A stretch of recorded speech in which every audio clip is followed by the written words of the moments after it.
के समांतर क्रम संयोजन का अध्ययन करेंगे। ठीक, तो सबसे पहले ये देखते हैं कि प्रतिरोधों का समांतर क्रम संयोजन क्या है।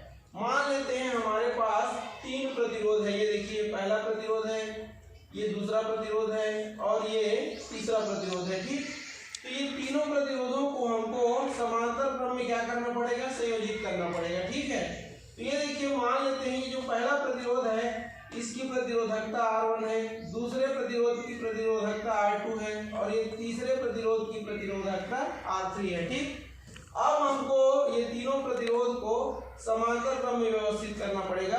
तो कैसे समांतर क्रम में व्यवस्थित करते हैं ये देखेंगे अपन, है ना। ये देखिए, पहले प्रतिरोध का ये पहला सिरा है, दूसरे प्रतिरोध का ये पहला सिरा है और ये तीसरे प्रतिरोध का ये पहला सिरा है। इसी प्रकार से पहले, दूसरे और तीसरे प्रतिरोध का ये वाला क्या है, तो ये जो है दूसरा सिरा है। ठीक, तो समांतर क्रम में संयोजन के लिए हम लोग क्या करेंगे, ये तीनों प्रतिरोधों के पहले सिरे को एक बिंदु से क्या कर देंगे, हम लोग जोड़ देंगे ये, और जो दूसरा सिरा है उसको एक अन्य बिंदु से क्या कर देंगे, जोड़ देंगे ये। ठीक है, मान लेते हैं ये बिंदु A है और ये बिंदु क्या है, B है ये। ठीक, अब क्या करेंगे, देखिए ये जो A बिंदु है इसका संबंधन हम लोग चालक तार से कर देंगे और इसी प्रकार से B बिंदु का संबंध भी चालक तार से कर देंगे। अब ये चालक तार उस सेल के, ये देखिए, धनात्मक सिरे से जोड़ देंगे और ये जो अन्य चालक तार है इसको हम लोग सेल के ऋणात्मक सिरे से जोड़ देंगे ये। ठीक है, ये सेल का ऋणात्मक सिरा है। अब देखिए, जो B साइड का चालक तार है उसके बीच को, यहाँ को काट करके हम लोग क्या करेंगे, यहाँ पर एक प्लग कुंजी लगा देंगे ये। ठीक है, अब क्या होगा, देखिए, जैसे ही हम प्लग कुंजी को ऑन करेंगे तो ये जो सेल है इसके धनात्मक सिरे से विद्युत का प्रवाह होने लगेगा। ये देखिए, ये विद्युत का क्या होने लगा, प्रवाह होने लगा और ये विद्युत प्रवाहित होते हुए जैसे ही बिंदु A पर आएगी तो A पर क्या होगा, देखिए, ये जो धारा I है ये 3 भागों में बढ़ जाएगी।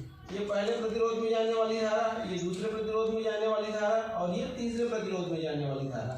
मान लेते हैं पहले प्रतिरोध में बहने वाली धारा क्या है, I1 है, दूसरे प्रतिरोध में बहने वाली धारा I2 है और तीसरे प्रतिरोध में बहने वाली धारा क्या है, I3 है।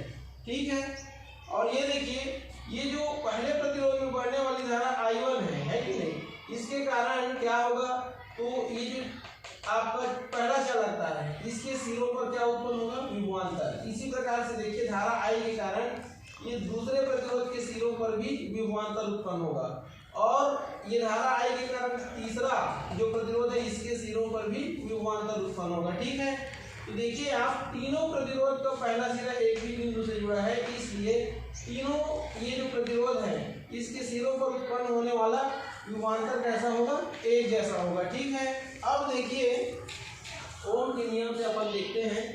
तो ओम के नियम से क्या होता है, तो ओम के नियम से होता है किसी भी चालक तार के सिरों पर लगाया गया विभवांतर उसमें बहने वाली धारा की क्या होता है, अनुक्रमानुपाती होता है। अगर इसको बराबर के रूप में लिखें तो ये ऐसा हो जाता है। ठीक, और अगर इसको धारा के रूप में लिखेंगे तो कैसा हो जाएगा, ऐसा हो जाएगा। ठीक है, तो हम लोग क्या करेंगे, देखिए, ये पहले प्रतिरोध में बहने वाली धारा को ओम के नियम से लिखेंगे। तो यहाँ पर लिखेंगे ये पहले प्रतिरोध, ये पहले प्रतिरोध में बहने वाली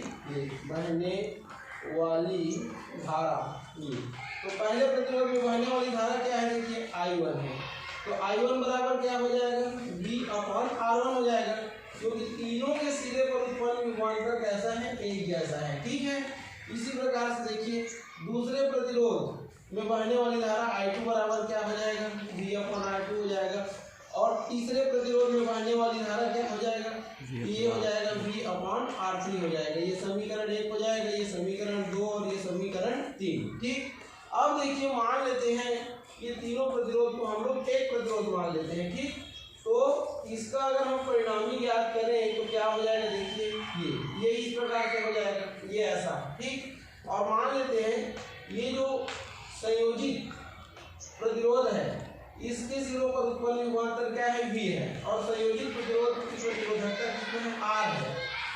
तो इस स्थिति में ओम के नियम से क्या हो जाएगा, देखिए ये ओम के नियम से है ना, ये नियम से